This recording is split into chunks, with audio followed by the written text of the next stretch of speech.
The following Facilities Management Insight was filmed at the NFMT Conference and Expo. They are outside of our family and close friends, as we've already said.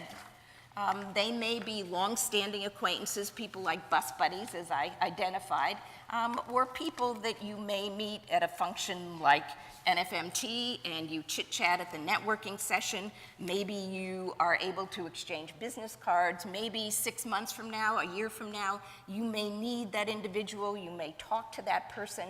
You may call them and say, hey, I met you at this session and we chatted about this and I'm just following up on that.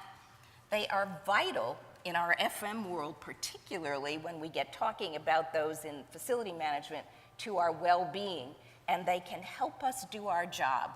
Often, we aren't civil to them, as I will tell you, and often they aren't civil to us, those consequential strangers, and we need to work harder at being more civil, more kind, more courteous in our business environment.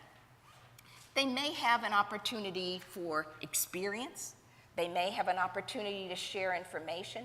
And certainly in our FM world, they can be an important link between people that we may not interact with every day, but people who can make or break us in terms of their perception and their expectations about how we do our job.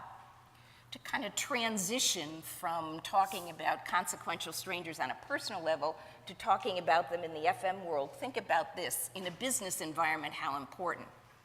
The effect of opening the right doors in a professional environment is often called the Procter & Gamble lunchroom effect. And the reason for that is, in the old days, Procter & Gamble had two separate buildings. They had a building for the people that were working in the laundry detergent environment, and they had a building for people that were involved in the food industry. But they had a common cafeteria. And one day, a scientist from the laundry detergent area was sitting at a table, and a gentleman sat down, and they started chatting, and he happened to be a scientist from the food division. And they were chatting, what are you working on? And he goes, oh, we're putting a lot of stuff in centrifugal machines to see what happens if there's too much sudsing with our new product.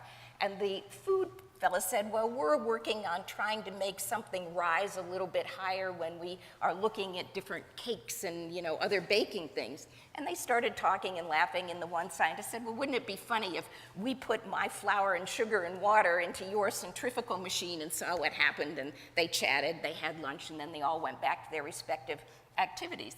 A couple days later, the laundry detergent scientist said, I'm going to follow up on this. And he called the scientist from the food division, and he said, let's just fool around tonight, and let's put some of your sugar and water in one of my machines and some other goodies and see what happens.